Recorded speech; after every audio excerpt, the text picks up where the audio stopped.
they could not love you, but still your love was true.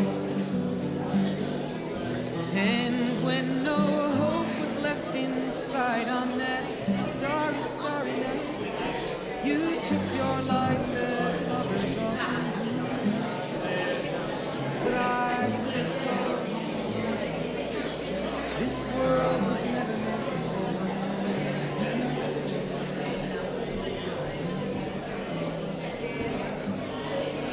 Starry, starry night, portraits hung in empty halls, frameless heads on nameless walls, with eyes that watch the world pass, the strangers that you've met, the ragged men in ragged clothes, the silver thorn of bloody rose. I crushed and broken bridges.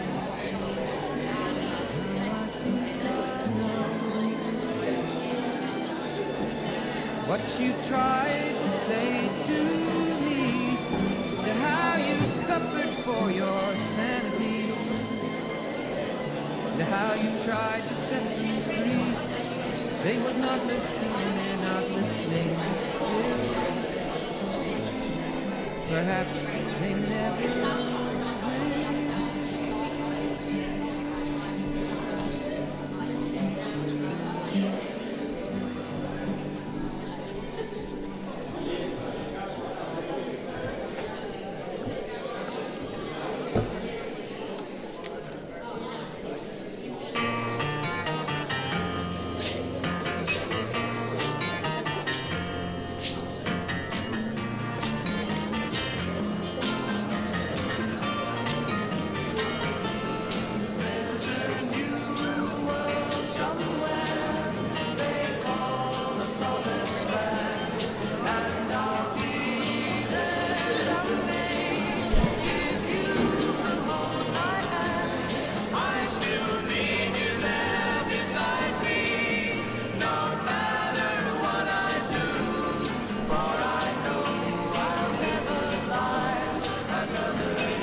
side of the road. And into this life we're born. Baby, sometimes I don't know why. And time seems to go by so fast. In the twinkling of an eye. Let's enjoy it while we can. Let's enjoy it while we can. Help me share my load. Help me share my load. From the dark and lonely street to the bright side of the road. Crack it!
Side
I am woman, hear me roar, in numbers too big to ignore, and I know too much to go back and pretend. 'Cause I've heard it all before, and I've been down there on the floor. No one's ever gonna keep me down again. Whoa, yes, I am wise, but it's wisdom born of pain. Yes, I paid the price, but look how much I gained. If I have to, I can do anything. I am strong, I am invincible, I am woman.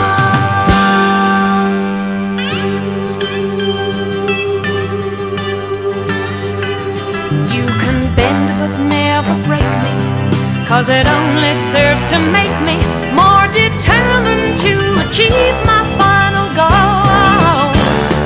And I come back even stronger, not a novice any longer, 'cause you've deepened the conviction in my soul. Oh yes, I am wise, but it's wisdom born of pain. Yes, I paid the price, but look how much I gained. If I have to, I can do anything. I am strong, I am invincible, I am woman.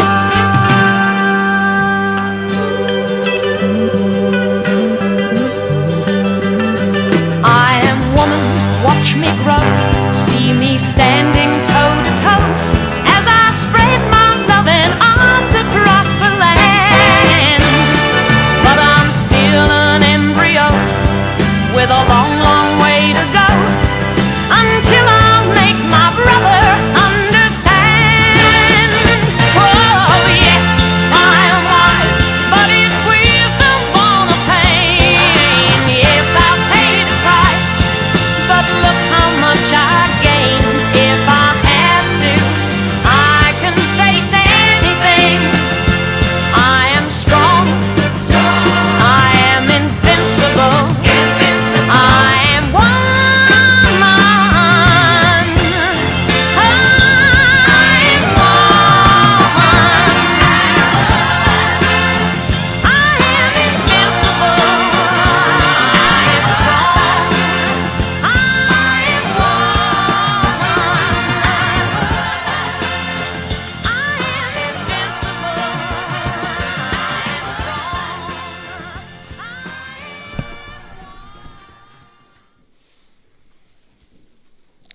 Speak of me as you always have done.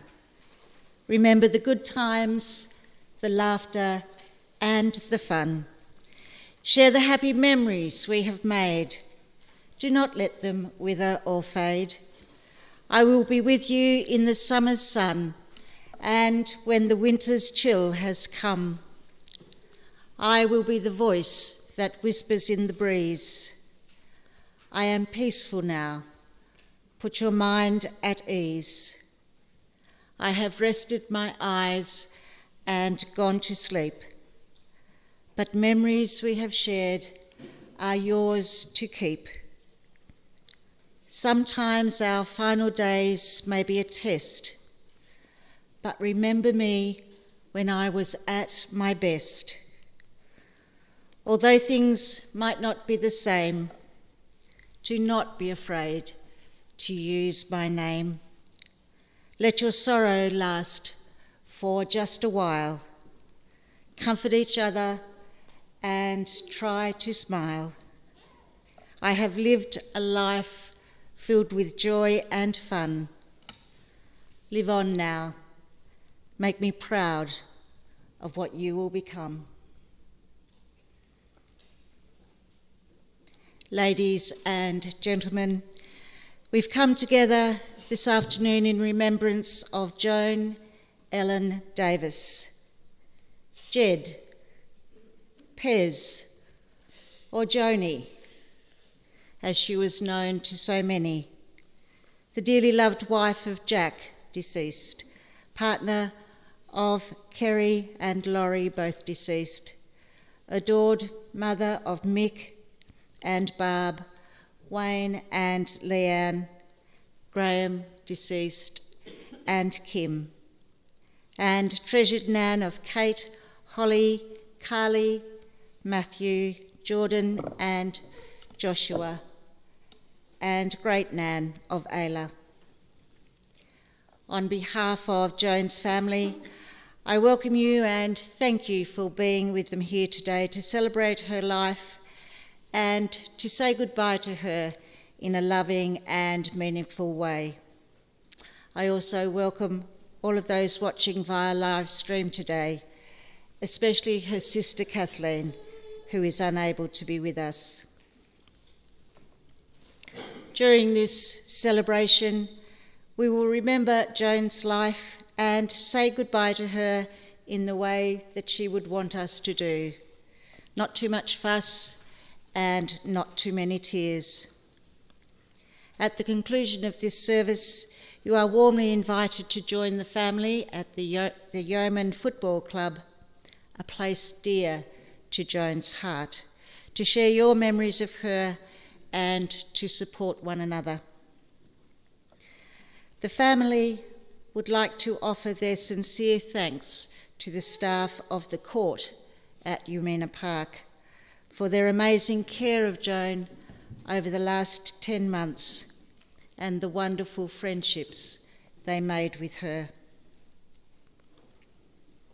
This service has many purposes.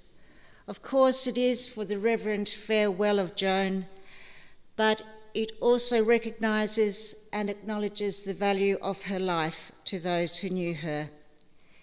It confirms that life has ended, and it helps those remaining to face the reality of her passing.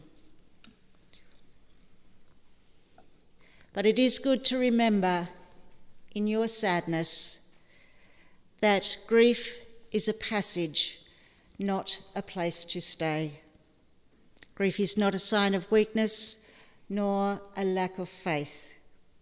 It is an emotional, physical, and spiritual necessity, the price you pay for love. The only cure for grief is to grieve. Grief is the last act of love we have to give to those we loved. Where there is deep grief, there was great love.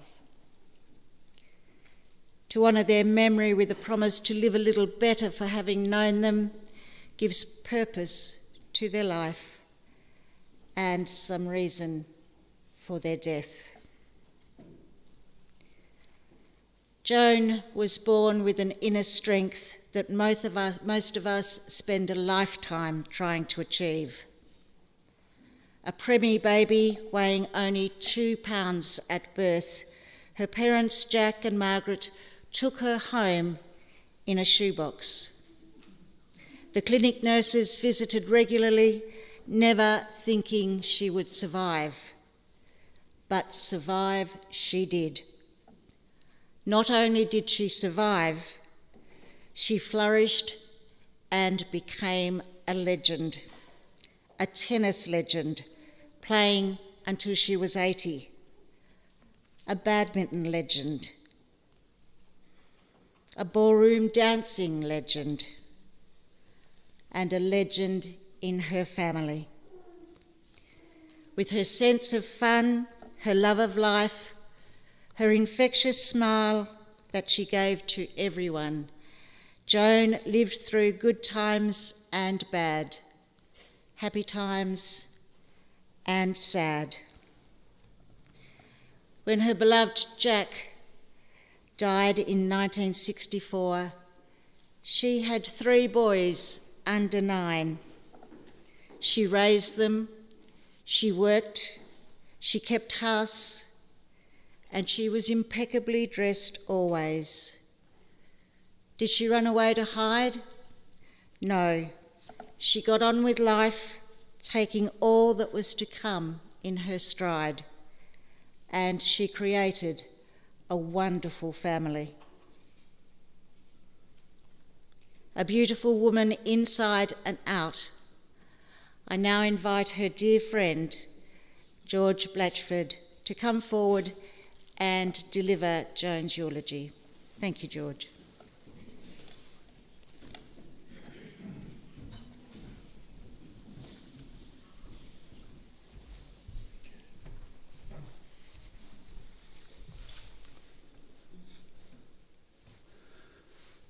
Firstly, I must say thank you to the family for allowing me to present Joan's eulogy here today.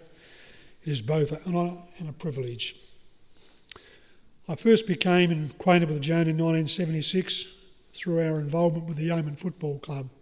I'd also moved from the Kui Football Club to take up playing with Yeoman.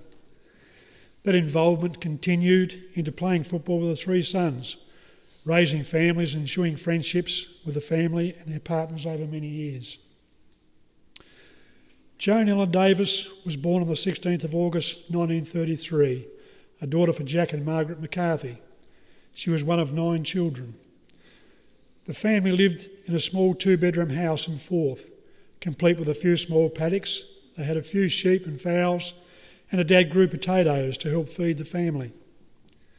The first 12 years of Joan's life would have been influenced by the effects of the Great Depression, and then immediately after that was World War II. Times were tough, with food and clothing in short supply and employment scarce. Joan, like many from this era, learned to appreciate what little they had and gained pleasure from the simple things in life, such as music, singing, dancing, friendship and laughter.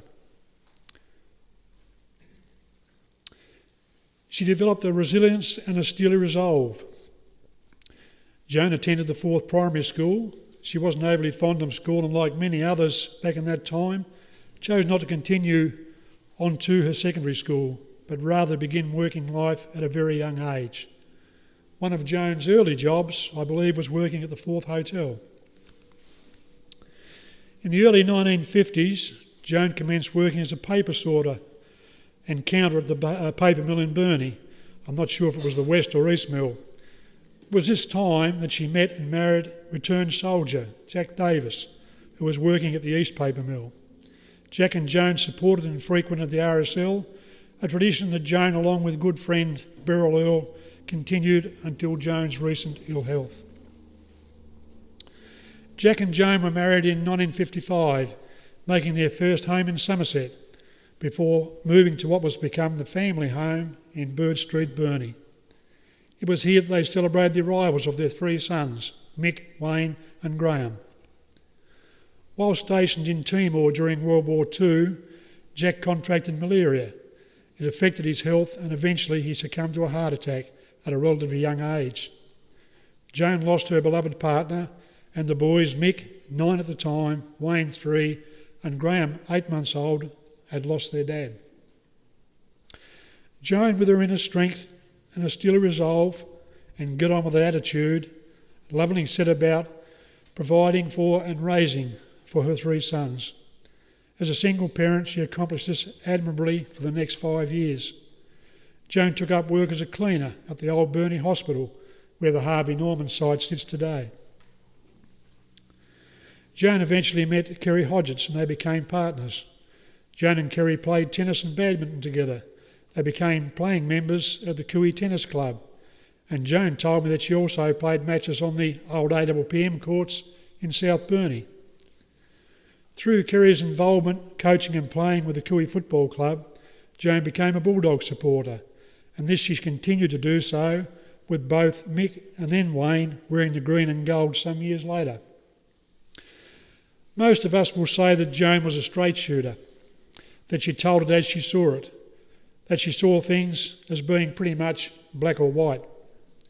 Well, grandson Matthew and I, being Saint supporters, remind you that there was an equal amount of red among that black and white.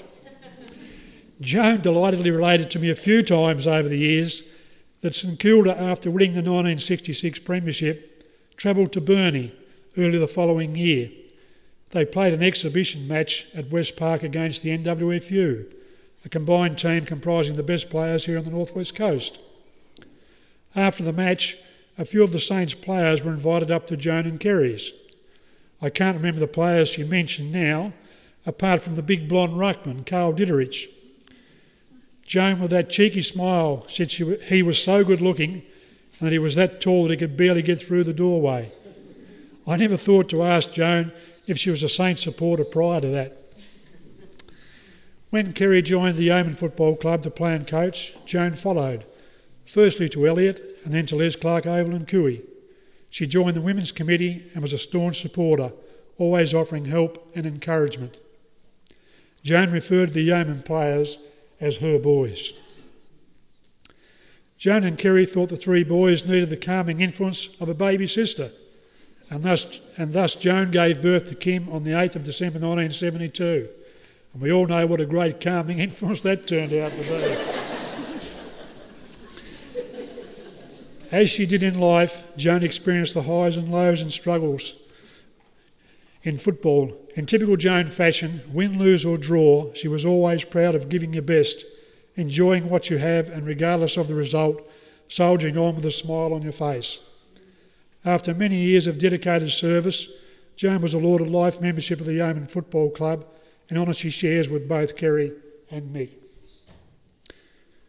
Joan had the pleasure of seeing all of her children become involved at Yeoman, with Mick, Wayne and Graham as players, and Kim involved on match day and generally helping and supporting around the club. Joan always loved music, singing and dancing. She played the piano, and the family dog Spike also enjoyed it. The neighbours probably not so much, since the family told me that Spike would begin to bark and howl at the ceiling in unison with Joan's playing. Whenever the mood took her, or wherever she may be, Joan would often waltz around the room, both arms in the air, humming a tune. In other words, she was saying, it's time to enjoy life and let the party begin. The party began for Joan after many years of being on her own, when she entered into a relationship with Laurie. They brought comfort to one another and a zest to continue to enjoy the most of life. Together they played sport, travelled, enjoyed the company of family and friends, and Joan introduced Laurie to the Yeoman Football Club, where they became a big and popular part of the club. Tragedy struck again for Joan with the passing of Laurie, at a function doing what they love, with friends and sharing the joy of each other on the dance floor. The family mentioned to me that Joan told them, I have buried my mother, my father, my husband, but the hardest thing I have ever faced is burying my child, when her son Graham passed away. Joan, now faced with another loss in her beloved Laurie, eventually responded in typical Joan fashion as she continued to embrace life. Sport played a huge role throughout Joan's life, and within sport, Joan played a big part in other people's lives. This week's tributes from the Yeoman Football Club, the Wynyard Somerset Tennis Club and the Burnie Women's Badminton Club, all of which she was a member, offer testament to the fact that she was valued and dearly loved. Just as importantly, from opposing clubs like the Ulverston Tennis Club, in recognising her competitiveness, her sportsmanship and the joy and friendship that Joan brought to their club. For many, many years, Joan showed her skill and endeavour on the badminton, volleyball and tennis courts. She introduced her teenage daughter Kim to volleyball, and they shared the joy of playing the game together for Thor in the Burnie women's roster. Her love of tennis saw Joan playing competitively until she was in her 80s, a remarkable achievement. I never saw Joan play tennis until she was in her 60s. Along with Laurie, she invited Janet and I to join them playing in the business house roster on a Wednesday night at the Burnie Tennis Club. I partnered Joan and was amazed to see by then that although she didn't move about much, maybe a metre either side of where she would have our opponents running all over the court. Wayne, in a team from Lactos, also played in the social roster.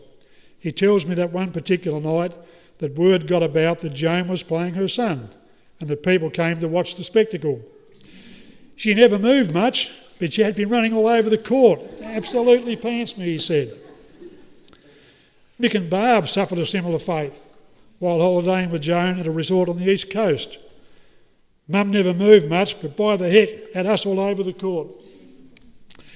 Joan had great control, and I guess we were not the only ones to suffer that fate. The family would like me to thank and mention a few people for their care and friendship of Joan and the family. To Chris and Helen Sturziger for your kindness and understanding. Joan Fordry, Truly Connolly and Coral Hodgetts for giving Joan lifts and keeping her connected. To Beryl Earl for her friendship. To George Mason for keeping Joan connected to all those things yeoman. And to everyone who enriched Joan's life. In 2015, we ran into Joan in Wilson Street.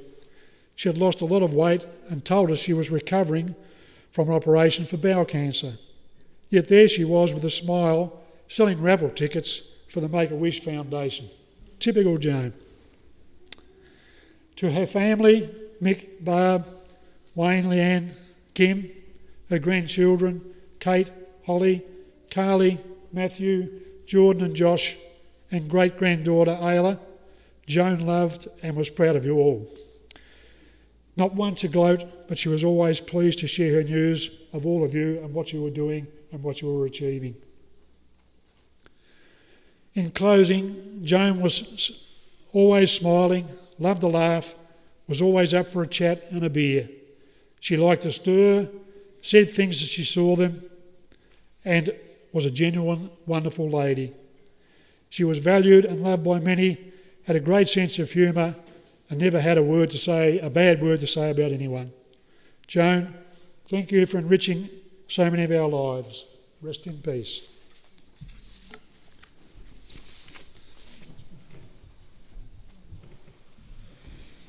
Thank you, George. Rest peacefully, Joan. Your work here is done. We now have the privilege to look at photographs of aspects of Joan's life that have been collected from family albums. The family have chosen two very special songs to accompany the photos. Anne-Marie singing Can I Have the Last Dance, and Foster and Allen's Maggie.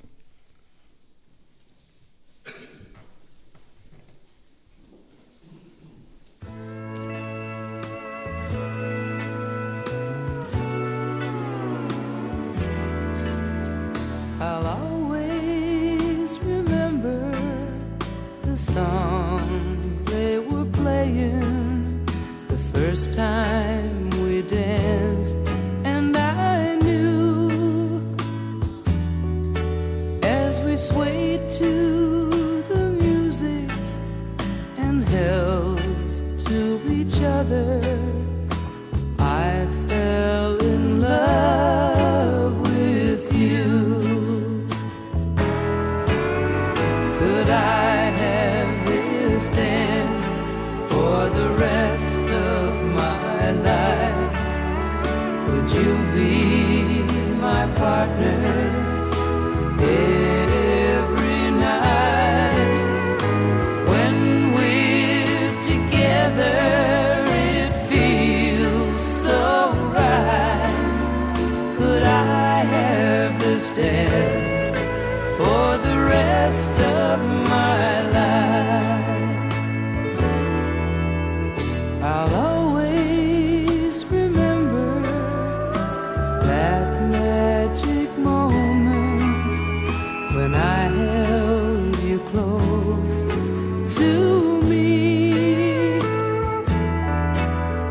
As we moved together, I knew forever you're all I'll ever need. Could I have this dance for the rest of my life? Would you be my partner every night? When we're together, it feels so right. Could I have this dance for the rest of my life?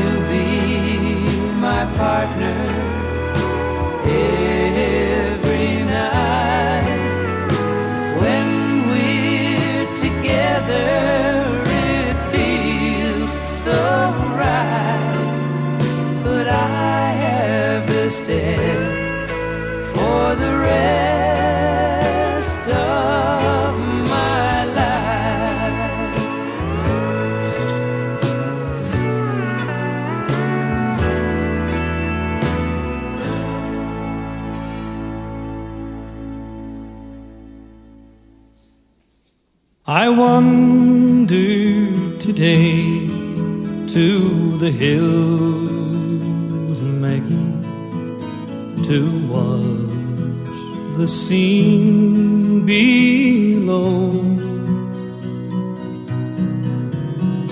The creek and the creaking old mill, Maggie, as we used to long, long ago. The green grove is gone from the hills, Maggie, where first the daisy sprung. The creaking old mill is still, Maggie, since you and I were young. Oh, they say that I'm feeble with age, Maggie. My steps are much slower than then. My face is a well-written page, Maggie, and time all alone was the pen.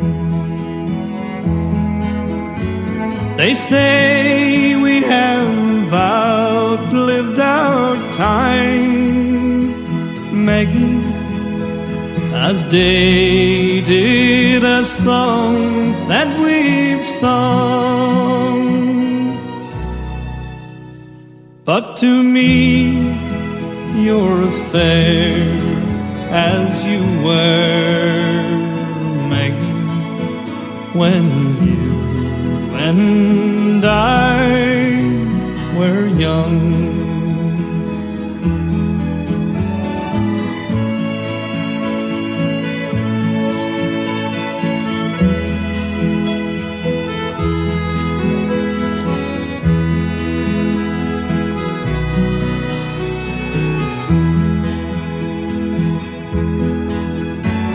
They say we have outlived our time, Maggie, as dated as songs that we've sung.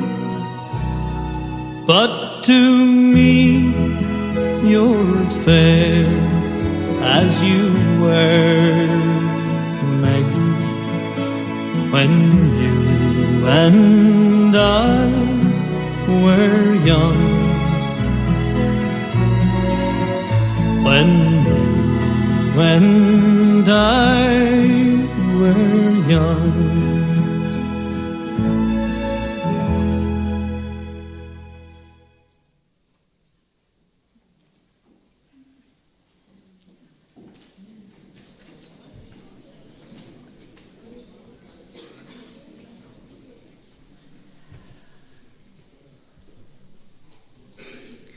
Such beautiful memories you have. Several tributes this afternoon, and the first one is from her daughter Kim.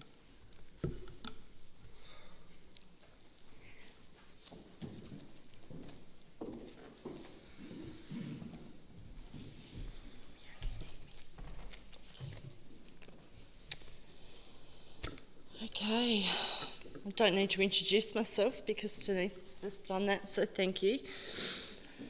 Just like to thank everyone for coming today just to pay their respects to Mum. I grew up watching my mother handle the obstacles life put in front of her, but she still got up every morning and raised us. My mum, she has loved, she has lost, but always bounced back. I'm proud to stand here today to say Joan Davis was my mother. I am a strong woman because a strong woman raised me. Mum being a happy-go-lucky lady, I won't speak of any sadness. But what do you say about a woman who brought you into the world, who raised you? My mum, independent, respectful, kind, but above always happy. I'm sure everyone in this room in some way or another would hold a happy memory of Mum.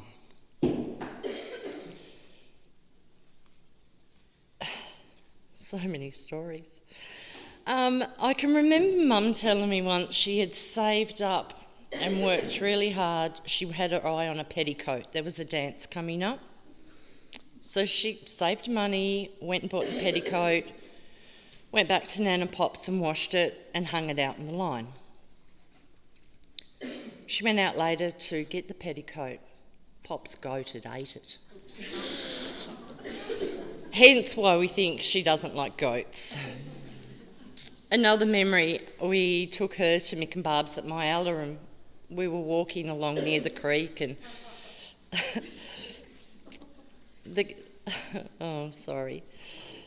And anyway, everyone, it was okay, but then Mum was a little bit unsteady on her feet.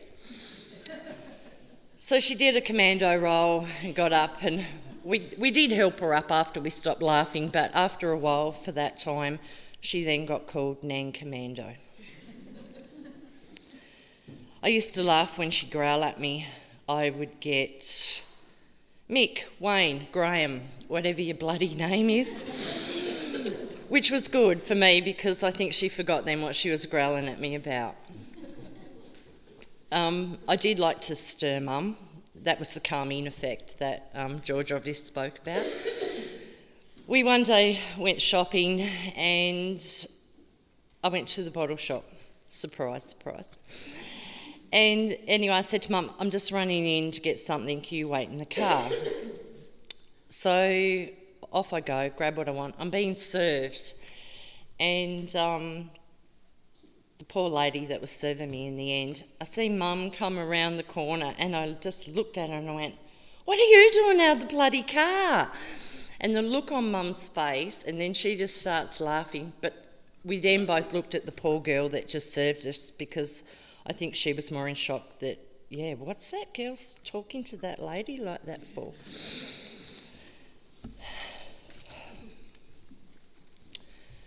The last couple of days, it's just been instilled more into me how respected my mum was. And seeing people here today, it still does that. The messages, the phone calls that we've received. As a grandmother, I think they could all share a special story, but we probably never know because Nan said, don't tell your mother, don't tell your father. But as a grandmother, she was great. She was one of the kids. Mothers hold their children's hand for a little while, but they hold their hearts forever. Cheers, Mum, and thank you for everything. Thank you.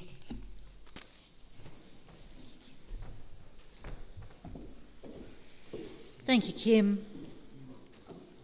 Wayne.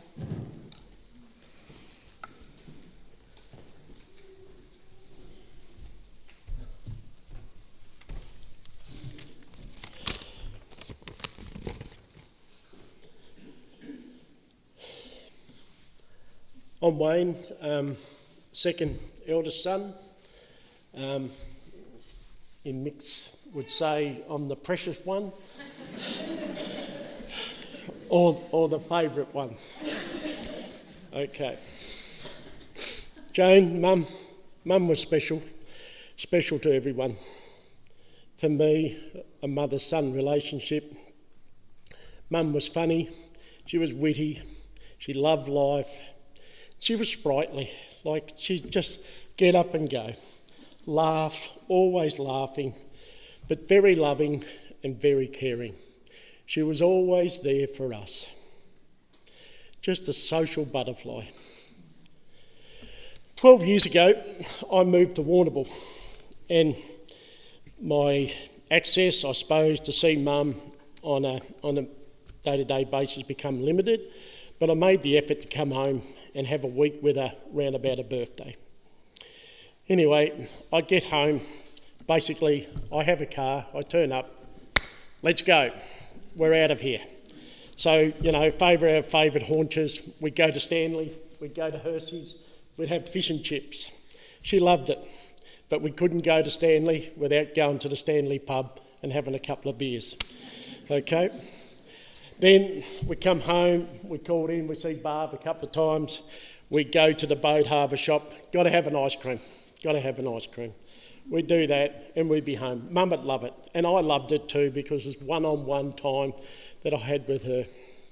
We'd have a day of rest. Well, I think I had a day of rest. And the next day we'd go to Sheffield. Coffee, scones and cream.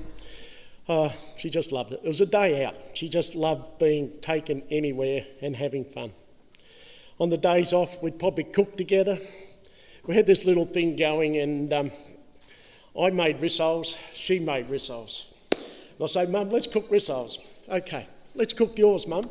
No, I like yours better, Wayne. All right, we'll cook mine, but I like yours better, Mum. But it always seemed to be that we cooked mine, and look, she loved it. So those memories, to me, are just precious now. 2018, I come home, and I wanted to surprise Mum. Okay, so I never told her I was coming. On the boat, I'm on my way. Get to Mum's, I drop off my bags. It was Friday afternoon. Mum was getting her hair done. Mum was at the RSL. I knew that I would catch her, no worries still. So dropped off my bags, down to the RSL. Get to see Mum. Anyway, 1 beer, no Mum. 2 beers, no Mum. Might have even been a 3rd beer. Mum still hadn't turned up. Anyway, a lady came along. She said, "You're Joan Davis's son, aren't you?" And I said, "Yeah." She said, "Oh, you waiting here for your mum?" And I said, "Yeah, I am." "Oh, you're going to be waiting a while. Why's that?" "Oh, she's on a bus trip down to St Helens." I thought, well, thank you very much. I really appreciate it. So, Mum not having a mobile phone or anything like that, well, I did surprise Mum in the end. She come home on Sunday and I was still there. So, yeah. But anyway, lucky I had a key to the house, and I had a couple of days to myself. But that was my only surprise visit. There was never another surprise visit after that. I suppose Mum never had a licence, and but that didn't stop her from getting about, you know. Tennis, badminton, RSL, anywhere, Mum was never home. You know, you have to make sure that you let her know that she was home. As Kim attested to, you know, a lot of things were put in front of Mum over the years. She always stayed positive. She always loved the kids, loved the grandchildren, adored her grandchild. She just got on with her life. She really did. Beautiful, beautiful person. Mum supported us all our lives, and growing up, back to Yeoman footy days, she was always there on the sidelines. Mick and I were probably the favourites, but as George said, all the Yeoman players, they were all her boys. They were.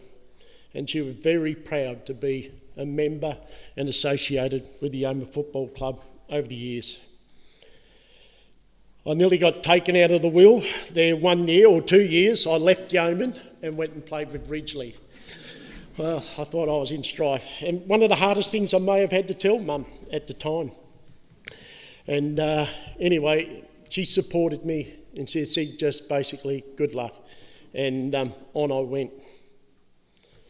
As with Kim, I'd like to thank everyone for being here. Today, you know, we celebrate Mum's life.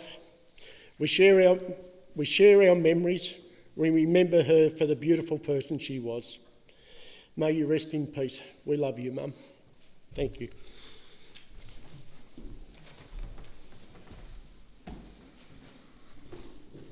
Thank you, Wayne. And the final tribute today is from a dear family friend, Dudley Atkinson.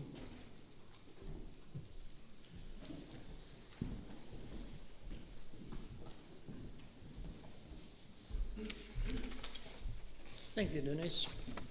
Thank you, Denise. I'm Joan's, I can say proudly, brother-in-law. My wife was Laurie's sister, and I'm very, very proud, Kim and Wayne and Mick, to have your mother as my sister-in-law. We've loved Joan for ever since. We first got to know her. I've known them for a long time. Actually, I suppose I speak more from the Maney family today, from the Maney side of things. I knew Laurie a long, long time ago. He came to Up Invincible as a 22-year-old, coached the side up there. He won 2 premierships, undefeated one year, lost I think 1 or 2 games the next.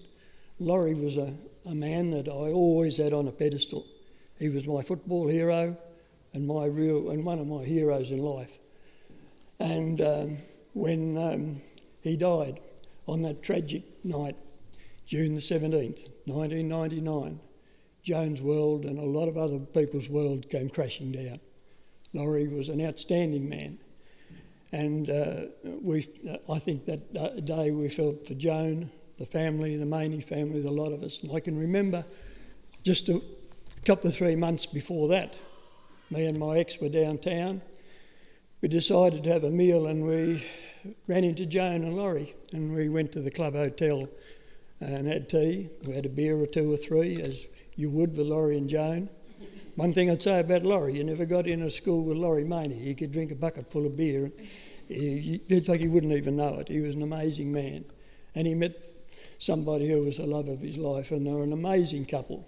And it was a great pleasure. And I think when Laurie died, I can remember reading the paper and just in shock.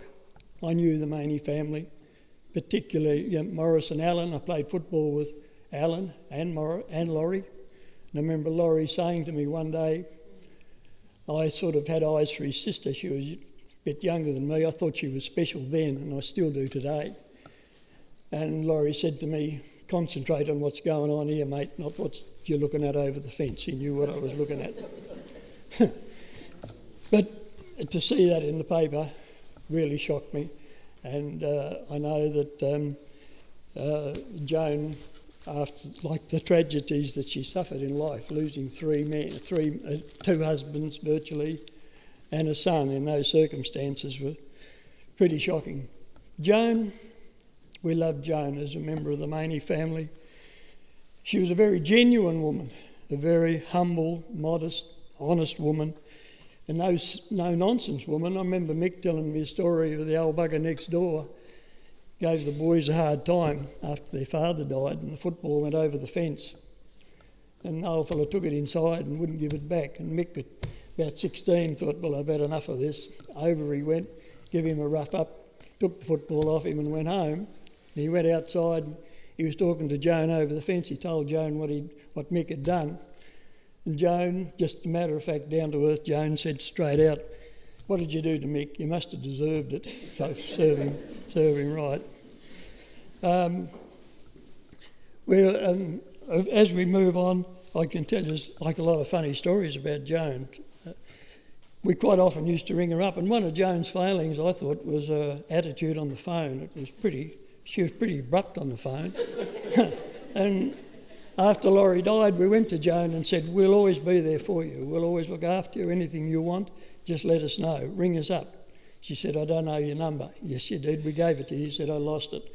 And I think in the 23 years we're together, I don't think Joan ever rang us once. I don't think she used the phone. And when Annie would say, well, I think we'll have Joan for tea, she'd ring her up. She had to ring her up, and I'll do it probably what Joan would say, like a typical Joan Davis phone conversation, be, hello? And he'd say, what's going on? And he'd say, what are you doing? Nothing. Would you like to come? What are you doing tomorrow night? Nothing. Would you like to come up for tea? Oh yes, that'd be lovely. That'd be lovely. Thank you. What time? Pick you up at 5 o'clock. Uru, bang. And that'd be it. And Annie'd be standing there with the phone in her hand. She'd say, that old bugger. And that'd be Joan.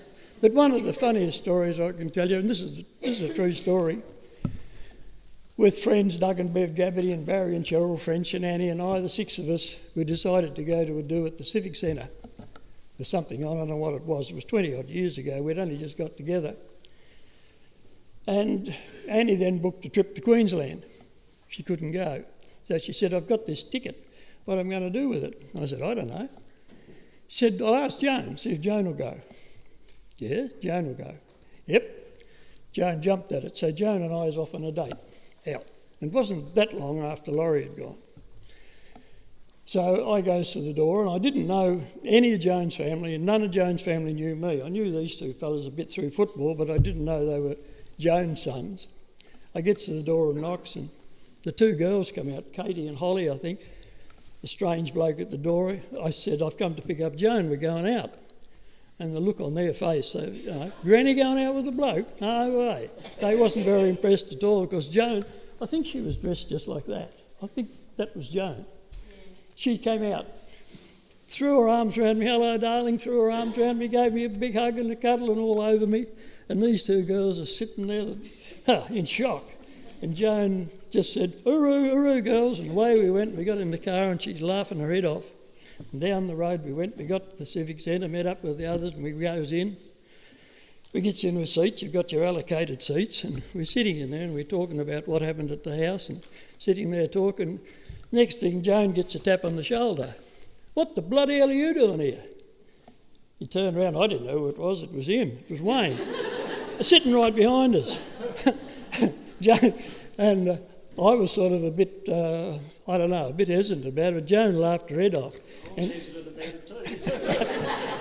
And she put her arm around me and snuggled up to me like that, and she left them swinging for a while before she turned around, and she actually told them, that I was Annie's husband and all about it, and that Annie knows all about it, it's all above board, everything's fine. Anyhow, that was fine, but at the time I wasn't Annie's husband at all. I suppose we were still paddling around in the divorce courts. It was quite a while after that she made an honest man out of me. But we went out a couple of times. We went to another date we had. We went to Morris, Anne's brother's and Olga's, I think, wedding anniversary. But we spent a lot of time together. We'd go out, we'd have meals, she'd come up home, we'd go to her place, and we had a wonderful time with her. And it was just a credit to be involved in Joan's life. I noticed in the last few years, Joan started to not drink as much. We'd go out and we'd probably have a couple of beers. And then it got down to one. And I can remember the last time probably she had a beer out was with us and Morris and Olga and Annie and I. We took it to the townhouse. She drank half a beer. And after that, I don't think she drank any more again. And things started to turn bad for Joan. The happy person that she was and the wonderful company that she was, she started to go downhill, and it was sad to see. And right through her last years, and I know when she ended up in Yamina Park, we went to visit her up there on a few occasions, and on quite a few occasions, on regular occasions, we'd go and see her. But she was still the same. She never complained, she'd never growl, she'd never growl, never complained about anything. You'd always get a laugh out of her. I know I had years, the 23 years that I spent with her, we were always having a go at one another. She had a wonderful sense of humour. And one of the girls was in there one day tending to her and saying what a good resident she was. And I said, well, if you got her on the tennis court or the badminton court, she'd wipe you off the court. If you got on the grog with her, she'd drink you under the table. But if you saw her on the dance floor with Laurie, you'd just sit down and watch her. I have seen them on the dance floor. They were magic, and they won quite a few championships, quite a few dances. And while I was saying that, Joan was just sitting beside me with a grin. She was just a wonderful person, and Anne and I and the Maney family, thank the Davis family for allowing Joan to be part of our life. As you go through life, I guess a lot of people pass through your life, and once your hair goes white, it'd be thousands of people pass through your life. A few stay and become part of your life.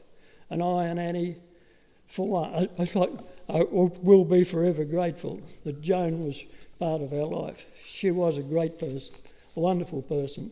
And Joan, now may you rest in eternal peace with the people that you love. Thank you.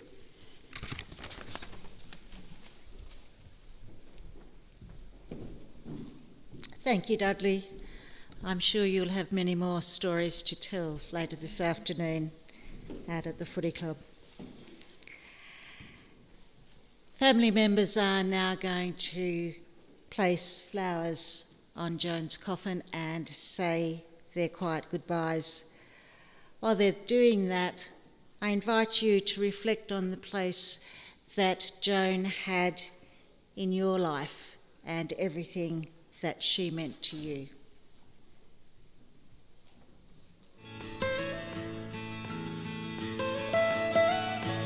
Almost heaven, West Virginia, Blue Ridge Mountains, Shenandoah River. Life is old there, older than the trees, younger than the mountains, growing like a breeze. Country roads, take me home to the place I belong. West Virginia, Mountain Mama, take me home. Country roads, all my memories gather round her. Miner's lady, stranger to blue water. Dark and dusty, painted on the sky. Misty taste of moonshine, teardrop in my eye. Country roads, take me home to the place I belong. West Virginia, Mountain Mama, take me home. Country roads, I hear her voice in the morning hours. She calls me. The radio reminds me of my home far away. Driving down the road, I get a feeling that I should have been home yesterday. Yesterday, country roads, take me home to the place I belong. West Virginia, Mountain Mama, take me home. Country roads, country roads, take me home to the place I belong. West Virginia, Mountain Mama, take me home. Country roads, take me home. Country roads, take me home. Country roads.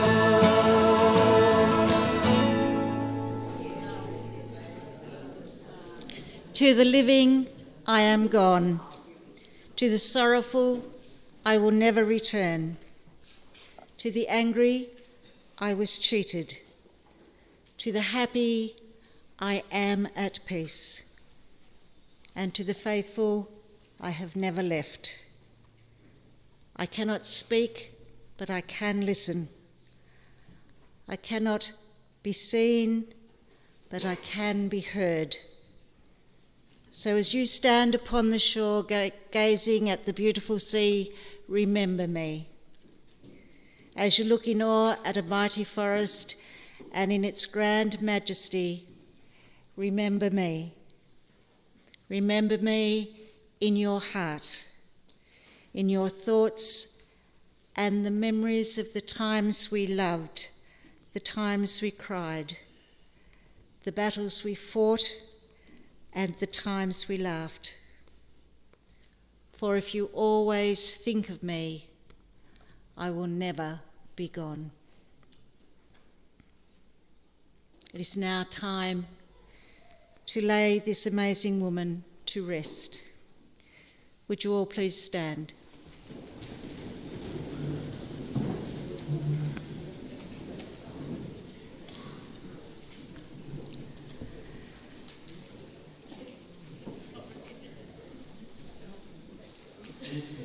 The body of Joan Ellen Davis is now tenderly and reverently committed to the elements and ultimately to Mother Earth, from which all life comes and to which in the end all life returns. Earth to earth, ashes to ashes, dust to dust.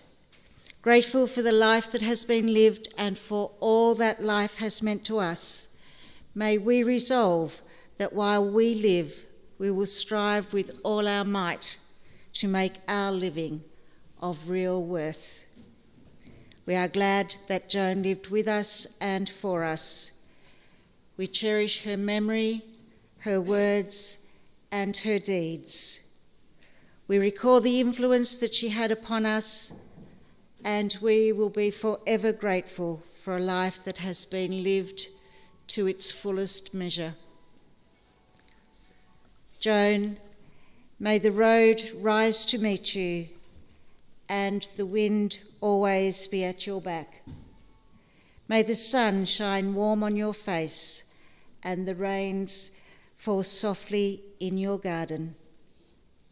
And until we meet again, may God hold you gently in the palm of his hand. Thank you, ladies and gentlemen. Oh, when the saints go marching in, oh, when the saints go marching in, oh, how I want to be with St. Kilda, when the saints go marching in.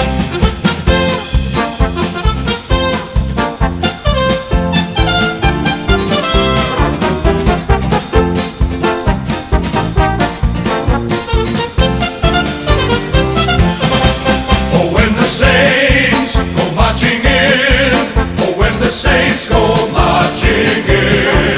Oh, how I want to be with St. Kilda when the saints go marching